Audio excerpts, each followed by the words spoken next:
Remember, I was like, I can't swim, dude, when we were doing Fury. I was like, and you were like, man, I'll teach you, you know, like, and this dude, like a killer whale, floated like all the way across underwater. Then he floated back, like he shot back. Then he went back. I've never in my life seen anybody better in the water than you.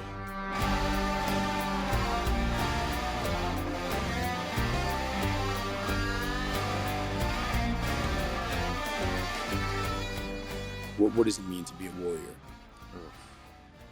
That's a big label, you know. I think I would look at it like, what does it mean to be a better man, really? And that development, I don't think ever stops. I think we're always working on it, whether we're fathers, you know, brothers, sisters, community members, we're part of organizations or corporations or whatever it is. You know, it's all about continuing to cultivate yourself. And being open to alternative narratives too. I think it's so easy, you know, today in the state of our country and being as polarized as it is it's so easy to choose a side. That's easy. Yep. You know, my conversations with my friends that I love, you know, many of the conversations we have is about kind of sitting on the fence, you know, and being open to varying opinions and dialogue on issues. And where does that come from? I mean, the ability, because sort of not flag waving from either side. Because no one's going to think for me. That's right. So it comes from, and that because you've seen enough. Well, it's you go overseas and you have an idea of what real destitution is, what real poverty is, right? What real suffering is under tyranny or oppression. And you come home and you love your country and you say, wow, what vast abundance we have. Right. We got work to do. Right. We certainly have a lot of things that we got to address here, and we got to be adult about it. We have to look at our problems for what they are, but you have to be able to sit there and not let any organization or corporation provide you their opinion and let that sit with you. You've got to be able to challenge yourself, and you've got to be able to say, hold on a second. You know, what's the alternative point of view on this? And even grossly, like, people will take this for what it is. But if you look at some of the greatest minds in our country, political scientists or you know, people who are working in foreign affairs, they have studied the Communist Manifesto. They break it down. That's part of their, you know, graduate studies. Sure. It doesn't mean they're communists. Right. They're looking at the opposing point of view. Potentially we can get something out of this. Why is the other person thinking this way? Right. What seeds or ideologies that have set this system or the civilization up the way it is, right, so I can deconstruct it and then deepen my sense of conviction or empathize and show compassion for their state of being and their way of living. So the pursuit, the hunger for knowledge, the pursuit of growth, to deny that and sort of just say it's my way or the highway literally means to cut off the potential to grow or to learn or to be better. It's too simple. Yeah. You know, it's too simple to say, you know, the Democrats and the liberals are destroying this country. Right. It's cheap. Right. You're cheating yourself. Right. Most Americans want the same things. We're a deeply divided country currently. It doesn't sit well with me. We've got a lot of great people from all different backgrounds and all different walks of life doing beautiful things. We're not paying attention to those beautiful things right now. There's a lot of discourse and discord in this country that's been sown by political talking points. And I think we've lost the focus that the health of our nation depends on our civic ties. Yep. And it's been eroding for a little while now. And I think everyone needs to take stock and inventory right now, sit back, reevaluate why they're so pissed off, right, and say, hold on. How do you do that? How do you reevaluate why? I mean, like, how do you fucking do that? I mean, like, people are angry, right? Yeah. They're angry for either what they have or what they don't have, what they feel like they deserve, how they've been slighted. But I guess, how do you reach that person? Well, I think that it just comes down to, again, taking stock. If you're so pissed off and you're so angry at one demographic in this country, take pause, sit back, walk away from the situation. Go spend some time with Mother Nature. Yeah. Go get some perspective, Yeah, first of all. Yeah. So as it, relates to policing and certainly, my perspectives on law enforcement and my understanding of the tremendous task that they have to undertake. Going back to the military, and we talk about, the special operations community and how many different disciplines we're responsible for. You look at the scope of practice of a 1950s beat cop. Well, I'm there to walk down the street, make sure nobody jaywalks, keep traffic in line, and any drunks, put them in a cab and send them on the way home. That's right. What is the job of a law enforcement officer today? Vastly more difficult, vastly more disciplines. You're talking about terrorism, you're talking about domestic violence, you're talking about, whether it's intoxicated people and the drug issue. It's a litany of issues that they deal with on a daily basis that they have to navigate. And it's a tremendous task. One of the things that I saw early on in my career being a part of the organization that I'm a part of is I began to see some performance failure when we operated on the fire ground on fires. And it had to do with stress. And something that I'm very familiar with is, when we go back to World War II and we have our ideas of World War II, whether it's implanted on us from books or Saving Private Ryan or Band of Brothers or the Pacific, right? One of the things that the general population doesn't understand is, for the most part, we were asking very young men to go on these ultraviolet situations with very limited training. Right. Hey, rely on one another. We're going to get through this. That's right. And the military really took the performance of their soldiers, especially during the World War II era, to heart. One of the very first battles, so to speak, in North Africa after the bombing of Pearl Harbor, we sent an armored division into North Africa. And during that skirmish, the Germans had attacked British and American positions, and the Americans left their position. The lieutenant general at that time hunkered down in his bunker. There was no communication failure. And this is the first time our soldiers were shelled and shot at, and they didn't know what to do. Wow. So they really began to evaluate that, and in comes Patton, and he says, well, first of all, training needs to be way more rigorous. We're not preparing these guys for this fight. And how do we increase soldiers' performance? So the military and the DOD has poured tens of millions of dollars into really the performance of the soldier. And how do we inoculate our soldiers to the point where if we put them in these highly stressful situations, that they're prepared to perform and perform very well. And you look at where we are now. Right. Like if you go from World War II to Vietnam to Korea to the first Gulf to where we are now, and you look at performance rates of people, it's because so much money and effort has been poured into a lot of very stressful training that's indoctrinated into every module of training. And the military can afford to do that. Right. They've got the budget. Right. Now you take a 20-year-old, 22-year-old who goes through an 18-week police academy and goes into an organization that may be large, like LAPD, or small, like rural Mississippi. Sure. Right. What devices do they have to draw upon? It's what they know, but it also depends on their budget. And it also depends on how much they want to indoctrinate and can indoctrinate those candidates with stress in these particular high threat scenarios. So you take a young law enforcement officer who's going to learn, and we all learn in state-dependent learning, which means the state of consciousness that I'm in will determine how I perform in a similar scenario. You got to create it in training. I can't learn to box by punching a bag. That's right. I need to be punched in the face. Yep. Right? Yep. So part of the military training is we're going to teach you a skill, and you're going to become confident or competent in that skill. We want you to show us that you're proficient. Now I'm going to add complexity to that skill. Now I'm going to add distractions to that skill. Now I'm going to add sleep deprivation and caloric restriction to that skill.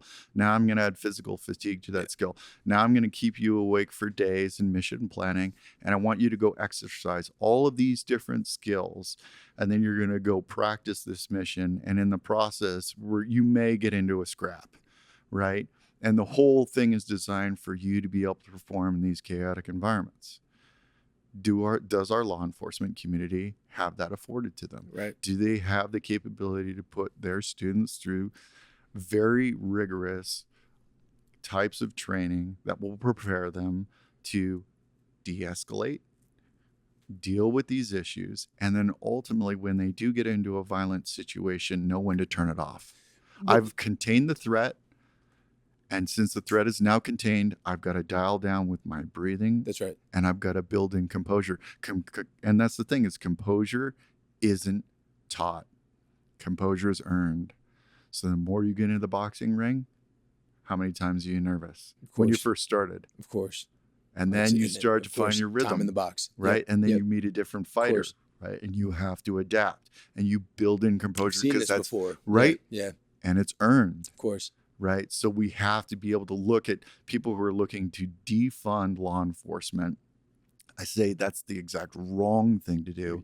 Yeah. We need to look at and evaluate how large is their training department per capita per officers in the field. So like LA sheriffs and some of the training officers that I spoke to there, it's a grossly disproportionate amount of field training officers per people in the field. They have 10,000 officers in the field. They have, maybe dozens and a couple dozen, 5, 6 dozen training officers. Here your rounds go to the range, right? And then you got another 6,000 that are in corrections in the prisons, right?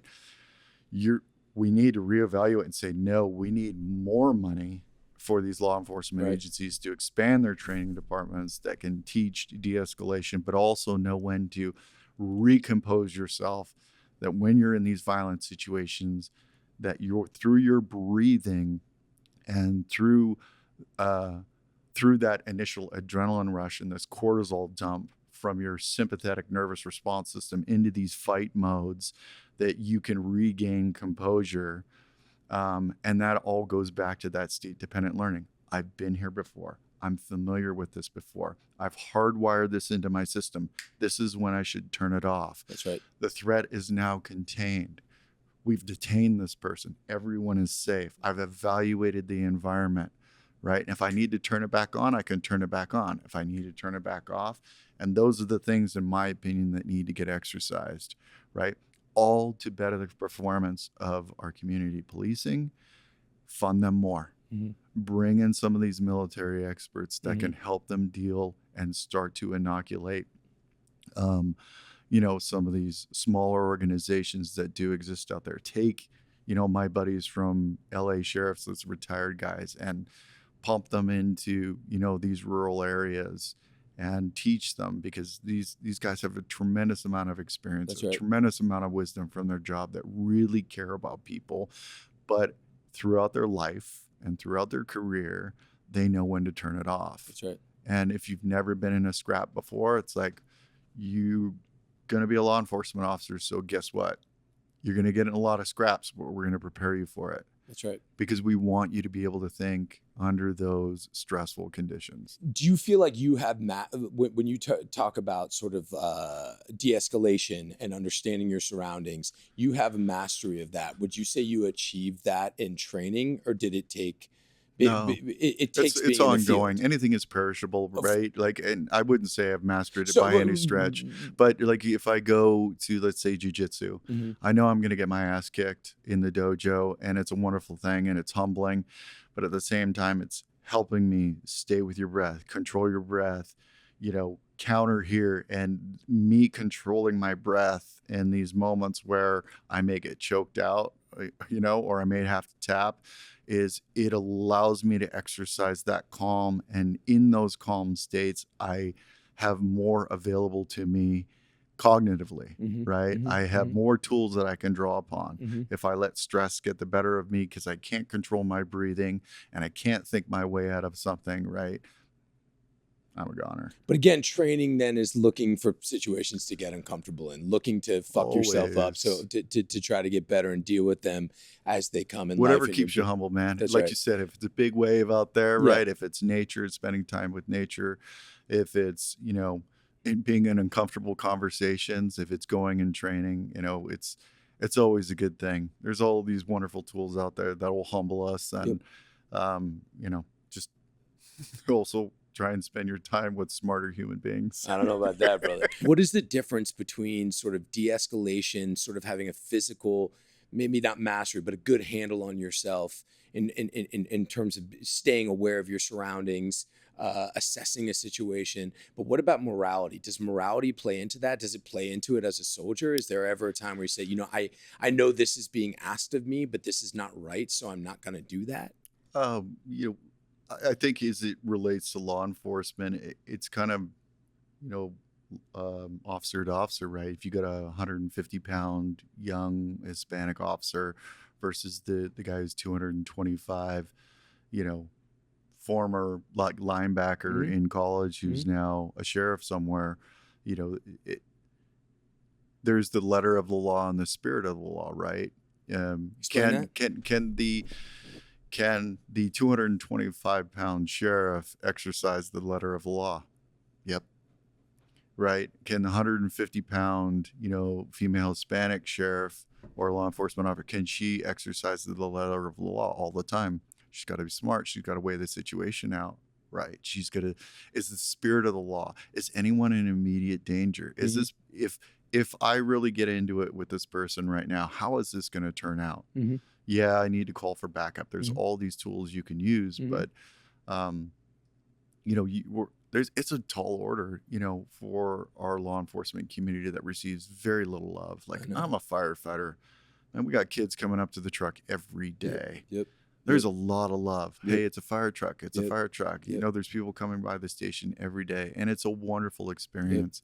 And I feel for our law enforcement brothers and sisters out there, because they do not receive that from the community, certainly from politicians at times. They're always the whipping boy. That's it. And it's been a pretty acute shift. I mean, there's always been sort of tension, but fuck, man. I mean, it's been acute now where, we had Jerry, who, we had him on here, and he's talking about, the community that he's been serving for, decades, going into restaurants that always gave him food. They don't want him in there anymore. And to sort of be approached with that because of the unbelievable mistakes of, the worst element of them. It's staggering. It is, and I think that if we community-wide, the compassion that we're asking of our countrymen to show an impoverished community or a community that suffers, that if we can open that lens also to the law enforcement, it's like, what do they need to be better? That's right. Right? It's not what you take away. That's right. There's no solution in any of that. That's right. Right? What do they need? And what can we provide them so that we can be better? So that's right. Right? And that's I what can it comes understand. down to. I can understand the fervor that comes from, you're disrespecting law enforcement. Fuck that. You're disrespecting the flag. Like, I can understand it, but like, there is an evolutionary step that's above that says we can be both. We can say respect law enforcement, and we can also say, hey, let's listen to what's going on with these communities. Let's look at this honestly and authentically and have the courage to try to get better. Like, you can do both. And I think that it's too easy to go to a place of anger where that never works. It's always, you got to go to a place of trying to understand, trying to converse, trying to connect. And these are just qualities I feel like that aren't being pushed to the forefront right now. Yeah, it's too easy. Like, what's perpetuated is to be reactive, right? If you look from a very psychological perspective of what the intent of the news organizations are there to do, are they there to provide you information, or are they there to get you to react? And if you do react, you'll keep watching. Take stock of that. Yeah. Do your own inventory, clean your own house, and say, why am I reacting to this all the time? Why am I looking at this and getting upset all the time? Is this making me a better human being? Is this improving my life? Or is this just stoking and the embers and the flames that exist within me because they've tapped into the very base nature of my human being? And that's both sides. And you walk away and you're pissed off, right? And if it's on the TV at the fire station, I turn it off. Go turn on the NASA network and watch the International Space Station spin around the planet. Like, let's hold on, everybody. Like, look at a picture of your kids. The conversation I had with this young man today, really had to do with his understanding of the military, and what's been presented to him in his life. And he basically understood the military as a political organization that served a mission of war. Mm-hmm. And I don't think that most people understand that the majority of what the military does is humanitarian. Right. If you look at what's happened with recent typhoons, earthquakes, just in the last 10, 15 years, the military is always present. If you look at the surplus of food that we have in this nation and what we're doing for the impoverished parts of the world and delivering food to create some stability and provide security, food security for some of the countries, that's the military's mission for the most part. And there's a tremendous amount of job satisfaction and reward that comes from it when serving in the military. I'm part of something bigger than myself. I'm providing people the very necessity to live. And what's really causing the discord in this country and breaking Americans apart, Mm-hmm. I think there's various layers to that. Mm-hmm. But I think it starts with turning off the news, whatever news network you listen to. Where do you get your news? I try not to dive into it too much. Mm-hmm. I try to go international. Mm-hmm. It's a broader perspective. Mm-hmm. It's a very objective look at America. Mm-hmm. And I could say with 100% certainty and confidence as well amongst my peer group, when people thought the Arab network Al Jazeera was a propaganda machine to a certain extent, it was, but so is American news. Mm-hmm. They were studying Al Jazeera. They Right. were ingesting Le Monde out of France and Der Spiegel out of Germany, and mainly BBC. BBC's public funded, Right. and NPR is public funded. Yep. So if you're paying attention to human interest stories and human stories, Yep. right? Like these are about our people, and things are always in flux and things are always going to change. But all I got to do is protect my dirt and my family, and then whatever means I have necessary, try and make people's lives better around me, because brother, we're blessed. I mean, we're not blessed. From your time overseas and in your experience in either the enemy or the locals that live there, did you learn anything about being a better soldier, about being a better man by them? And if there is anything that sticks into mind, what would that be? I think one thing that comes to mind specifically with, Iraq is, you have a country that's been under the fist of Saddam Hussein for 30 years. And I think one thing that always strikes me is the resiliency of the human spirit. For people that have suffered for so long under that type of rule, to still ingratiate themselves and invite you into their home. There's a lot of unknowns when you're, 6'4", carrying a large weapon, and a lot of uncertainty in their lives. Are we there to occupy? Are we the imperialists that some people say we are? And still to break bread with them and to open yourself up and to them just as much as they've opened themselves up to you, and to share those meals. And in those cultures and those ancient cultures throughout Mesopotamia and the Middle East, breaking bread, is sacred. Mm-hmm. It's the hospitality and the honor of sharing a meal with a stranger is something I think that we're missing in this country. Big time. Yeah. To say, no, please come in. Let Totally. me feed you. Totally. Let me provide you sustenance. Yeah. And that to me was so humbling and something I wish we did a little bit more of in this country. Yeah. I love this country through and through, but God, I would love to see some people on either side of the aisles here, share some space with one another. Yeah. Get some laughs. Yeah, absolutely, man. Again, my experience with guys like yourself, very open-minded, very hungry to learn, very empathetic. Where do you feel like the state, what's the political discourse in that community? I don't right now? I don't get a sense of it. It's always about the mission. Mm-hmm. I think if you do create Certainly some waves in a community. You're going to isolate yourself really, really quick. How so?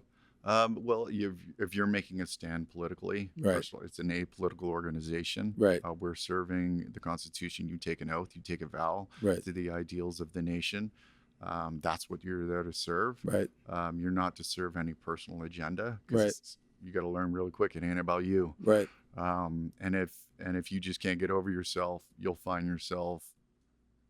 Yeah. And to what extent do you think sort of sensitivity or political correctness, where does that play into it? Where's the line between empathy and sensitivity? I guess that's the first question. Do you see a line? No, but what I do see is like, I think we're now at this stage where, the extreme left and the extreme right have been holding the microphone for an extended period of time. There's so many great people out there. Sure. The good people out there and the wiser people out there. They need to start grabbing the microphone. They need to start getting engaged.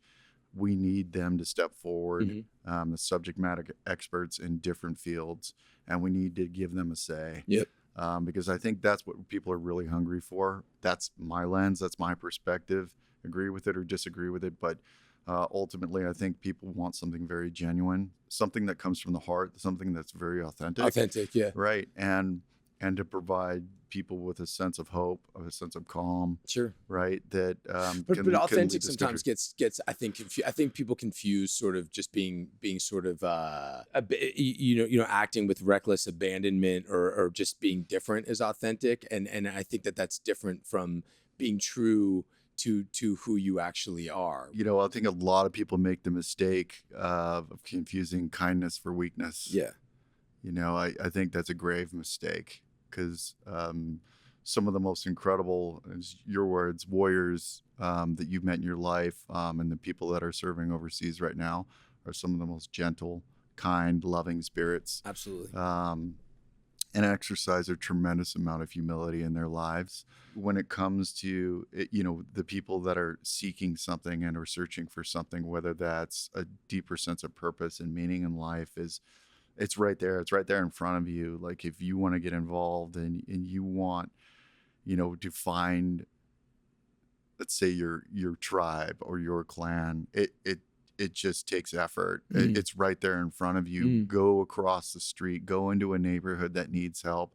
You want fulfillment. That's right. It comes through other human beings. It's not in a trophy. It will never be about a trophy. It will never be about accomplishment. It will never be about your bank account. Right. You want wealth, build friendships. That's right. And build experiences and really challenge yourself with those experiences. Take some chances. Yeah.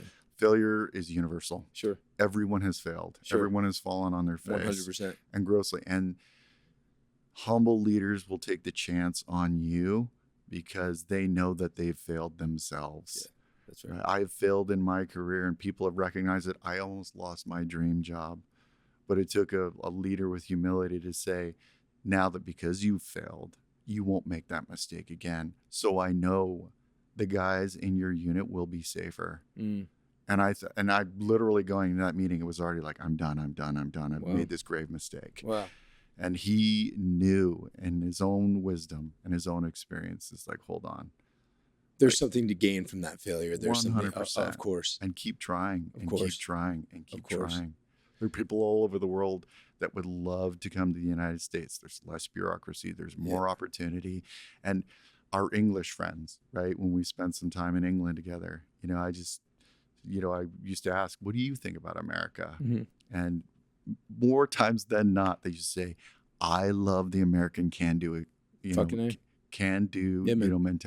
Yeah, man. Like, you guys just have it in your back pocket. That's right. You want to do something? I can do it.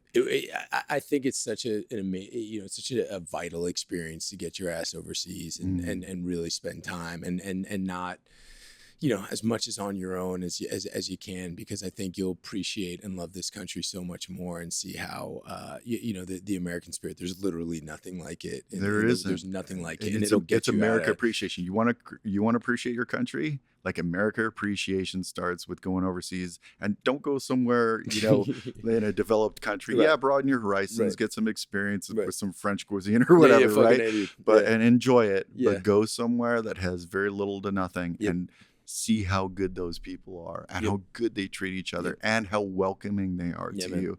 And they get by with so little, but more than anything, they get by with themselves. Yeah. And you look and you say, man, we have so much back home. I've Yeah. just been taking some stuff for granted. Yeah. And it's a good way to get uncomfortable. I And think then that's getting right. uncomfortable and shaking all of that out of your system, getting them some perspective is, I think, is Everything. invaluable. Everything. And so tell me, I told you I had my little brother on here, and he was talking about, which, it's something we talk about a lot here, empathy and compassion, and he was talking about in being a surgeon, and how, really good surgeons, people to kind of talk about surgeons as sort of being divorced from their feelings, and how you have to, kind of go in there, and you just got to be able to turn it off. And he was sort of explaining, but to be really great, you have to also be able to turn it on, and you've got to really be able to get to know and understand and let your patients and their families into your heart to really understand what it is that they need.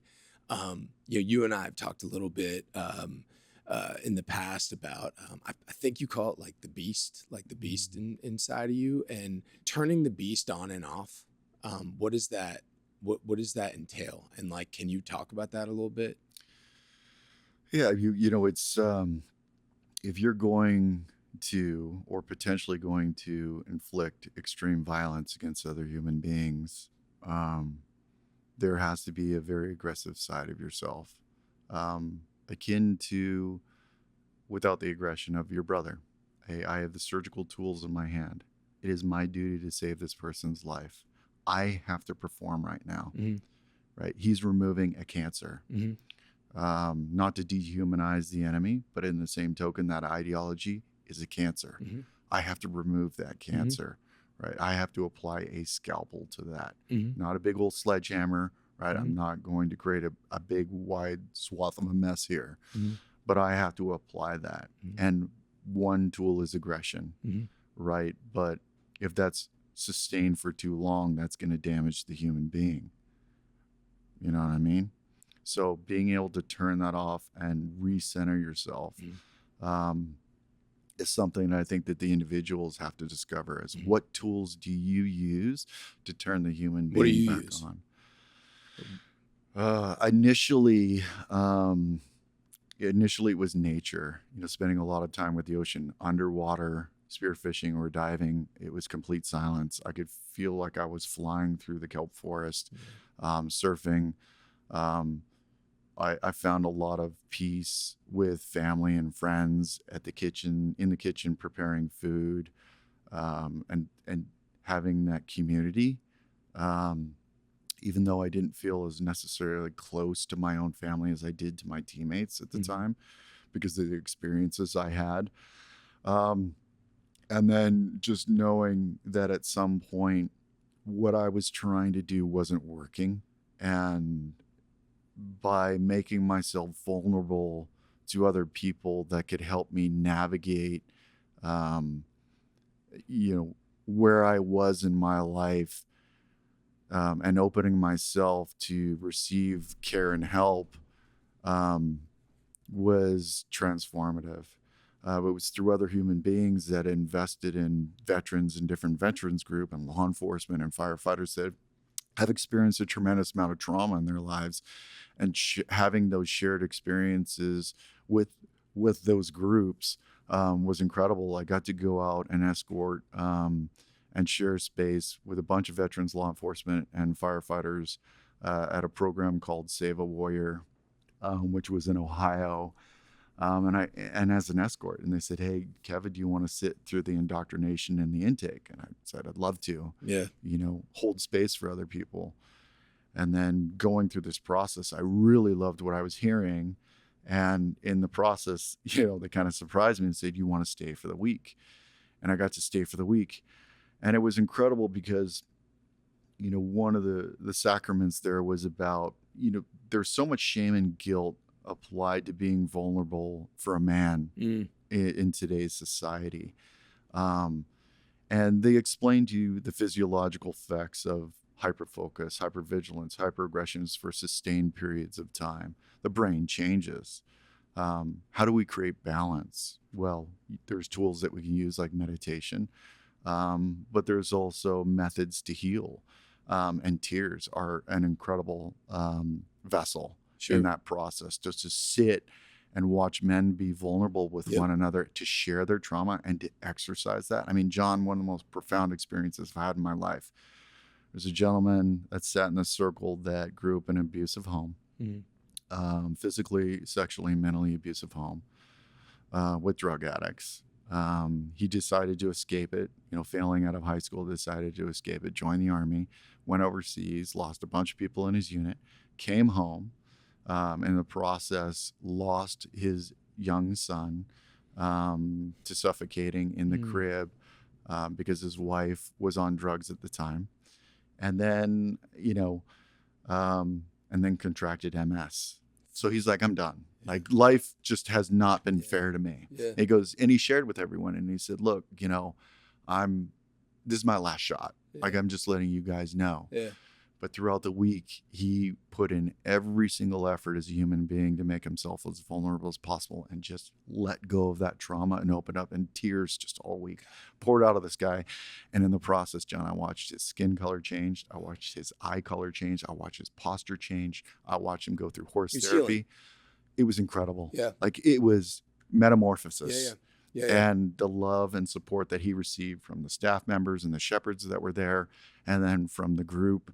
And it was all because he just made himself vulnerable, and he needed help, and he asked for help, and he received the help, and he received the love. Why don't we recognize that as the courage that takes? That is such a it takes so much courage to do that. Ancient cultures knew this. Before our ancient warriors, whether they were Native Americans, they're naked Greek warriors, you know, before men came home from war, there were rituals that they had to go through, exercising those demons, because society and the civilization knew that if you didn't provide a platform for this trauma that they experienced to be exercised, right, then they would bring that home. And the communal qualities of that civilization depended on the health of these men. Right. And so what rituals do we have in place now? Well, you can board the plane first. Hey, everyone in the stands, the baseball game, stand up and celebrate our veterans. It's not doing anybody any good. You know, hey, it just takes space, and it takes that ear, it takes listening, it takes professional help, but it takes love. You take a plant. If a plant's dying in the corner because it doesn't have sunlight or water, what do you do with it? Put it in the sunlight, you give it water, you're going to love it, you're going to take care of it, right? You foster dogs, right? You're going to put them in a better environment. What does love do? Brings them right back. So when men talk about love, once again, people are going to confuse it with weakness and or kindness or soft spot. And hey, if people feel that way, I just say, you know, I challenge you to look at the ancient philosophers and say, what's the longest man a road will travel? It's from his head to his heart. And once you spend a little bit more time in your heart and you make yourself available to other people and you invest in other people, your happiness just grows exponentially. Yeah, man. But like Kev, you know what? I think it really is going to take men like yourself, you know, and people that, but everyone's got these traumas, and there's so many fucking forces at play that tell you to keep that shit bottled up, and judgments, and I feel, again, it's this rah chest beating bullshit fake projection of strength from people who haven't actually been in the models aren't out there, man. Well, you know, like maybe it's the silent majority, whatever it is, but I know that there are millions of men out there right now that are far better human beings, vastly, you know, better because of their wives. Of course. Right. Where are our wives? Of course. Right. They're heart-centered creatures that are so loving and so present and put us in check all the time. That's it. Doesn't make us weak. Nope. Makes us better. 100%. Makes us more present. Yeah, makes us more available for our sons and our daughters and our friends. Yep. There's the balancing forces, Yep. right? So, I think that's just part of my journey and my study into warrior cultures and the ascension, of the man. Yeah. You look where it all ends, and you just aspire to be a better human being. In those virtues, always at the top are benevolence and love and charity and kindness. Yeah. Just study the samurai bushido. Yeah. Once you ascended, well, you've gone to war, right? You've been this warrior who has honed his craft. Yeah. And he's honed his archery and his short sword and his long sword. Yeah. Right. He's become so proficient in warfare, but now it's his duty to practice calligraphy and poetry, right? And sit in stillness. And it's his duty to develop a relationship with nature. Wow. But, as he continues to develop, then where does he land? Well, now you're the teacher. And now that you've found peace and balance in your life, it is your duty to the community, to the sons and daughters of that community, to develop the whole human being, not just that one tool you used to be in warfare. Of course. Right? Now let's develop the heart. Let's develop the mind. Yeah. Right. And then let's pass it on. Yeah, it's beautiful, man. And so, talk about let's talk about Trace for a second, man. Let's talk about you're right here. Yeah, man. I think you and I are really we're really aligned in that, man. She's very affectionate. She's very loving, and she's always got her eye on the prize. Mm-hmm. The moment is now. Mm-hmm. And men can live here, right? We can be in our heads. We can be all over the place. Of course. We can be in the future. We can be in the past. What have I done? What do I need to do? Right? We're always in that kind of that planning survival mode. And that grounding force comes in and goes, hold on a sec. Get on the ground, spend some time with your daughter. That's right. Right? That's right. And there's so much beauty in that. Yeah. You're so right. Yeah. Right. Yeah. And to be there and to have that in your life, I think is invaluable. Yeah. Yeah. Talk about, now having a daughter and that journey and just beautiful Zazie and what that's done for you and how that makes you think about the world. I'm going to exercise my right here and say, how does it make you feel? I don't know. I see so much. I like my kids like just give me like so much hope, like there's no journey that I'd rather be on than the journey with them, and I know that this is a job that I'm going to fuck up.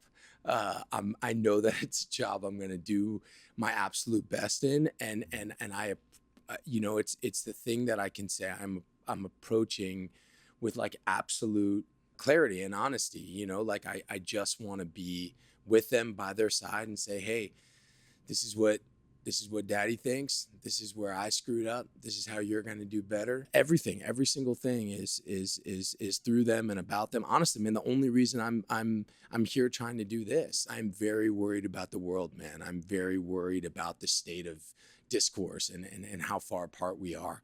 I'm very afraid and disappointed in the division. And that is like not how I fucking live my life. That is not how my family's going to live their life. And so I think that like, we have to be there for them and be with them and guide them and get their back and provide and support and protect them. But we also have to do our part, I think, in eliminating some of this fucking division and trying to bring people together any way we can. So anyway, that's a long ass answer to a short ass question. It's beautiful. Knowing you growing up with two brothers like myself, coming from an all male family, to my wife and I, we tried to have children for 7 years, 7 years of fertility. and watching my wife go through the ups and downs of Yeah. miscarriages and pregnancies that don't take, and her spirit Man. through the whole thing, um, her emotional constitution through the whole thing. Fuck. What a source of strength in the household. She was really the strong one through the whole thing, and I kept, hey, how are you doing, babe? Are you okay? Okay. And it was, her experiences up until the very end. I'm not listening to doctors anymore. I'm going to follow my own rules. This is the way I want to do it. She had already been through a lot. We get pregnant. I know. We knew we're going to have this daughter. And I don't know if I shared this with you, but when we talk about women and we talk about strength, Yeah. my wife, we had a cesarean. My wife gave birth. We go into recovery, and then my wife started hemorrhaging really bad. That all started when the nurses were handing our daughter back to my wife to bond. And one of the nurses picked up on it really quick and said, hold on a sec. Like, she looked at Tracy. She said, do you want your daughter? And Tracy said, no, I want to sleep. That's not a normal response. So the nurse ripped back the sheets, and my wife was bleeding profusely. So here I'm bearing witness all this. They rip all the cables out of the wall. They wheel my wife into surgery. She spends the next hour and a half, and by the grace of God, on a Sunday, the reproductive oncologist happened to be in the hospital. So the laborist and the OBGYN could not stop the bleeding. He comes in and saves her life. And my wife goes into the ICU for the next 3 days. So I'm bouncing between the nursery and the 7th floor, but the nurses are like, honestly, like, Kevin, like, go be with your wife. Like, we're going to take care of your daughter. And the kindness that the nurses showed me and the reassurance that they gave me. And then I go down and spend, days with my wife who's in a coma. She was on this ventilator, and they tried to see whether she could tolerate removing her off this ventilator. And in the process, she couldn't tolerate it. So, okay, here we go again. Like, she's still in her coma.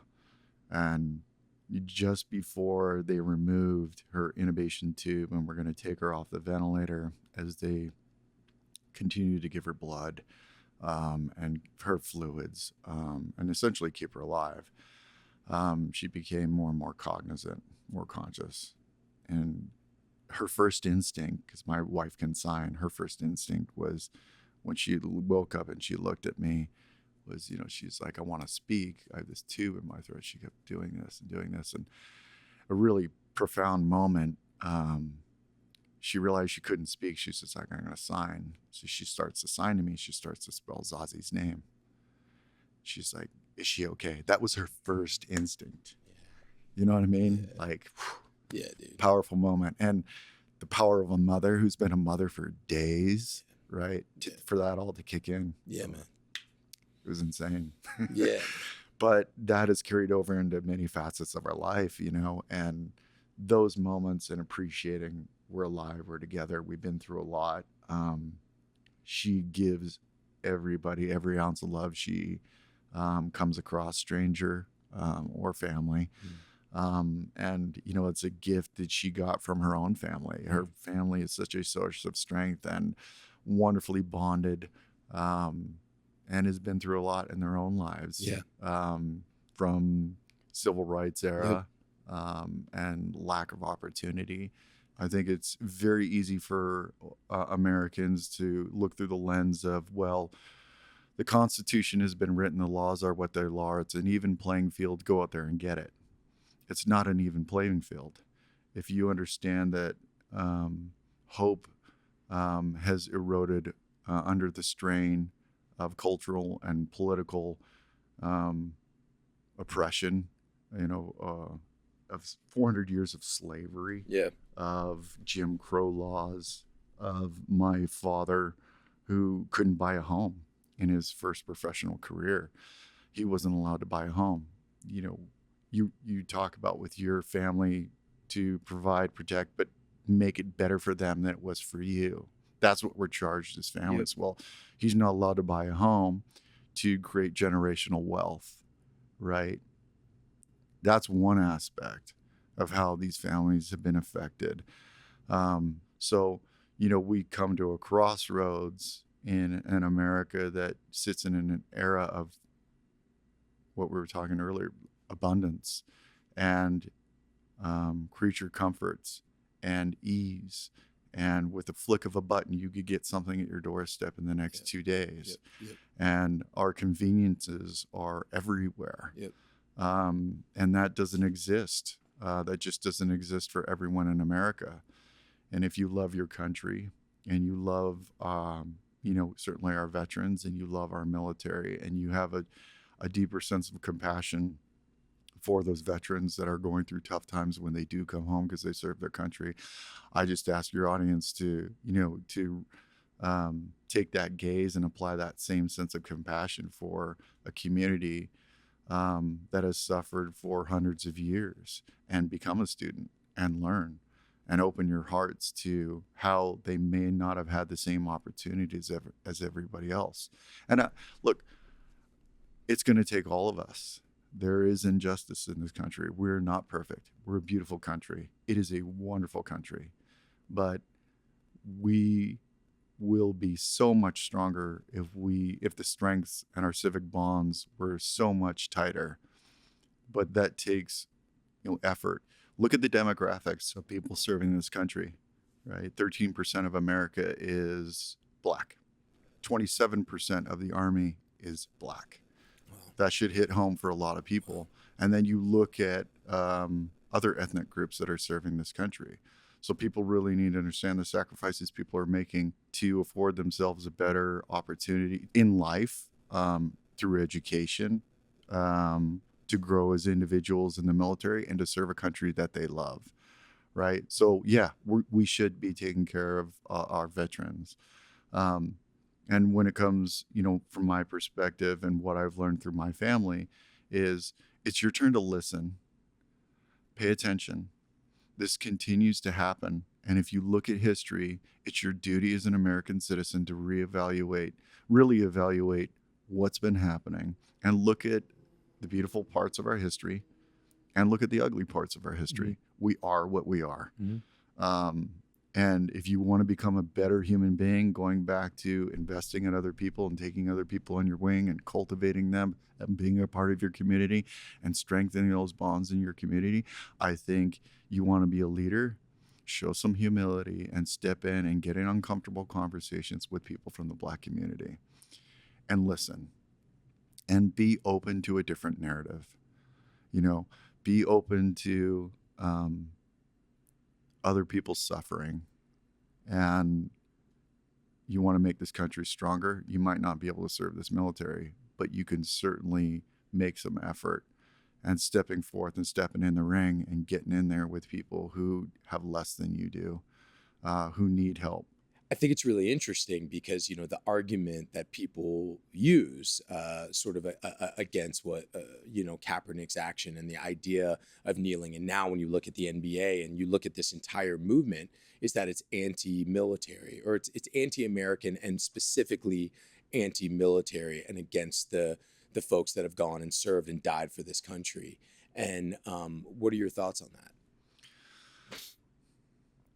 I work in an environment where my whole life people are very patriotic. There's flags in every fire station and in front of every fire station, or painted on the walls. Having a lot of friends that are in law enforcement, right? Flags are on cars. Obviously, starting my young adulthood and my careers in the military, right? I hold the flag near and dear to my heart. I know. Exercising my own self-mastery and some restraint. My initial reaction to Kaepernick was, I don't agree with what's happening right now, but I'm going to take pause. And I really started to evaluate, his gesture. And I started to evaluate how long he decided to take a knee, and who he consulted with. And he consulted with veterans. He consulted with a lot of people. This wasn't a hasty act. Totally. And, the way I look at it, and being a part of a Black family in the United States is, I broke it down to this, is if you look at kneeling as a gesture, when do we kneel? We kneel when we propose to our wives. We kneel in church to pray to God, right? We kneel to surrender, right? We're availing ourselves. We're not pissing on the flag. We're not burning the flag like we see all over the news in different parts of the hard-hit worlds where they want to vilify America. He's not pissing on the graves of veterans. He's on his knees and he's asking America to pay attention. Yep. It's an emotional subject. And, you know, once you dip your toe in a greater understanding of what's happening in this country, and certainly bearing witness to the stories of uncles and aunts and fathers and mothers that I've shared a lot of time with, you can't help but feel a deeper sense of compassion. That gesture to me was simply, please pay attention. And if you go down the rabbit hole and you listen to people like Brian Stevenson, who went on TED Talk, he had a presentation on TED, and I think it's one of the most listened to presentations on that whole platform, about social and racial injustices, and as it relates to incarceration rates, sentencing rates, expulsion rates of young African American children for the same crime, for the same misdemeanor, whatever it is, more times It's than inarguable. not. It's the severest form of penalty for the same infraction than it would be for a white person. You hear this, and then you start looking into the statistics. You apply that to what you bear witness to in your life, and it's going to open you up as a human being. And you can't help but feel a sense of, I've got to do something. You know, I've got to be a part of something. I've got to support something bigger than myself and make people aware. I can't have these conversations all the time in the firehouse because people are so quick to say, I'm not going to watch football. I'm not going to watch basketball. I'm not going to watch this sport because of the kneeling. And it's just, you know, they're disrespecting the flag. What is that? It's not disrespecting the flag. Right. I think it's a very reactionary way to look at, I'm just going to choose a side here. Okay, but what is the act of saying I'm no longer going to watch football? I'm not going to watch basketball. How would you describe that act? You know, for me, it's a very simple way of looking at a problem. You know, it's a very complex problem, right? And I think it's unfair. I think it's very, very unfair to the issue. It's like, let's get ugly, let's get uncomfortable.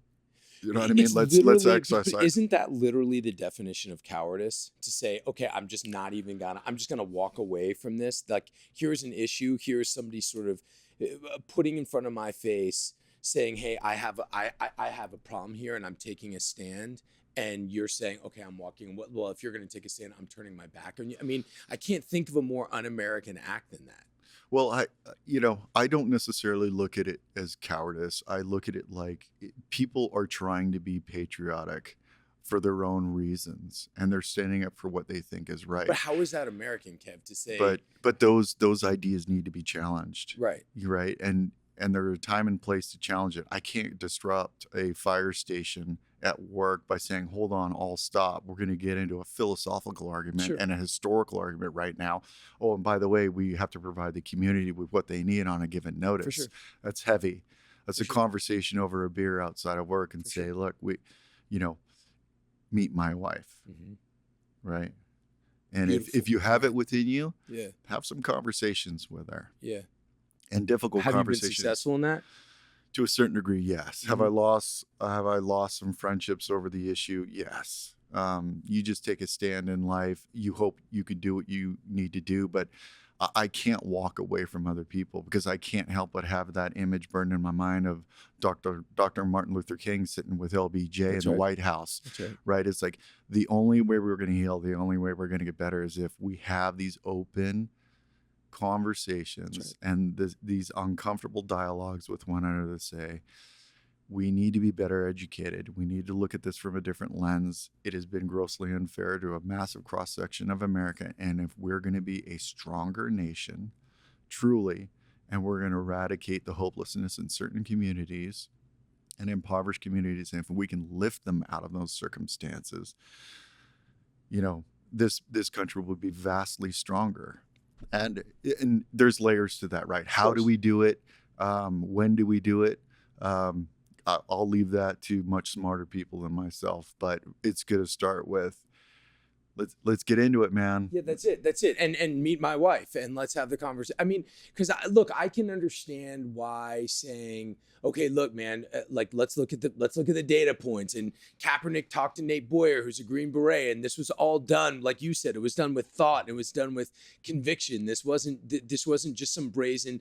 Nobody was pissing on anything. But I also think you, as someone who has served and fought for this country, I think you standing up and saying, hey, listen, you know, like, I'm okay with this. You know, I understand why he's doing the issue. You know, get into it.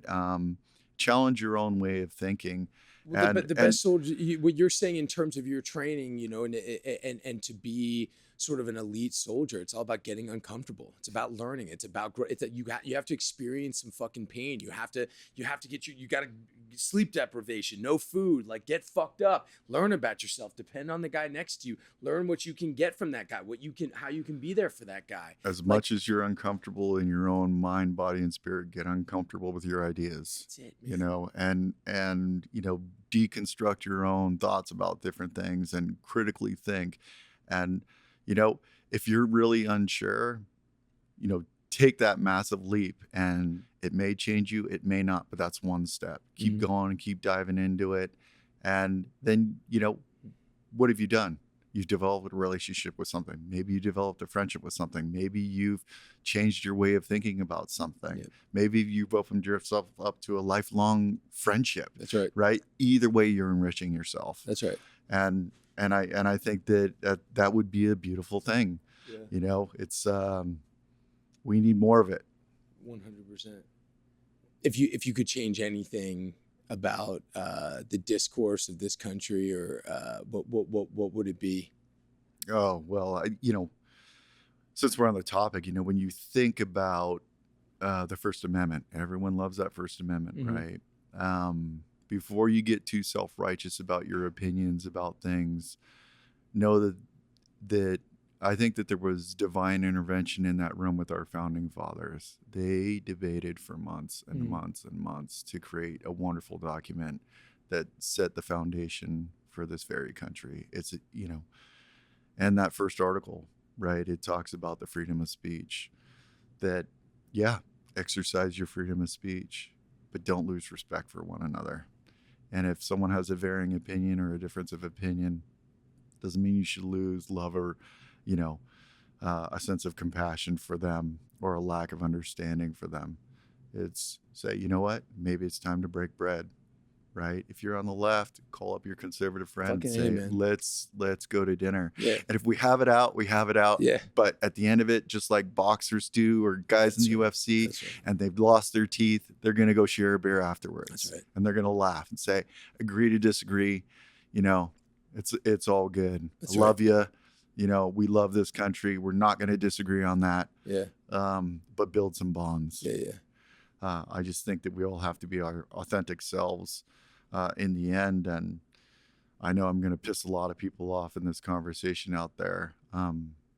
But again, I asked them, it's like, pass your own sniff test. Can I ask you, Kev, what do you think that you've said that's going to piss people off? Oh, about the gesture in Kaepernick. It's such a divisive issue. Once it was labeled as you hate America, and that became who do you think's labeling it that? Well, the media is perpetuating it. These corporations that know that they can capitalize on the anger of fear of Americans that are very, very frustrated when Americans have nothing to do but be grateful at the abundance that we have. We are not becoming some communist nation. We are not becoming some ultra-right Christian Orthodox, nation from the 1500s. And, what makes us fucking great is we're everything, dude. Yeah. Is we're fucking everything. We have a lot of good people. That's like it. the people in the foreign affairs offices, and, in their political positions overseas are they're so well educated. Yeah. They're amazing diplomats for the most part, Yeah. right? Yeah. We have a lot of good people doing a lot of great work. The Teachers Without Borders, the Teachers Corps, the USAID, all of the work that we're doing overseas is because we're so abundant and because we can afford to. Here's our bounty. We're sharing it with you. Now, as individuals, let's embrace that as what we're doing as a nation, but do it as individuals. Here's my bounty. I'm sharing it with you. Right. And watch what happens to your life. Right. You know what I mean? Right. You're going to grow. Right. It's going to be an amazing experience. Right. I do remember, the journey that you and Trace went on with being parents, and me and Aaron both said there's no two people that need to be parents more than you guys. And I do believe that, she's, I love you, man. And I love your family. And, I'm super grateful for you guys. I'm humbled to be here. Thank you. Thank you so much. And, you've been a huge source of inspiration for me. Not knowing much about performance art or actors, I dipped my toe into help a director on a couple small projects. I really didn't understand it. And certainly walking on to a project like Fury with Shia, yourself, and Brad, and Logan and Mike Pena. And it really blew me away, and really developed a respect for people that were artists. That was my first real time I think I saw artists at work. Movies being movies, and it's a massive moving machine, and it's very quick. I didn't develop relationships with too much, and one project saw a tremendous amount of ego, and I was, maybe this isn't for me.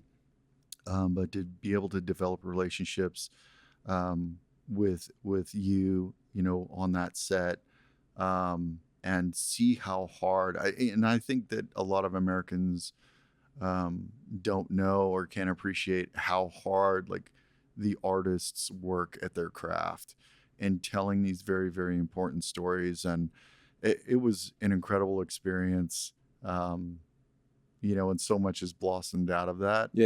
So all I can do is be your cheerleader from the sidelines, brother. I got you, bro. Keep up the good work. Keep telling the truth and the great stories, and our family to yours. We love you, and we're always going to be there for you. Heck yeah. And we love America too. Heck yeah, we do. We love America. Love you, America. Yeah. All of our heart. Yeah. Yeah. Love you too, bro.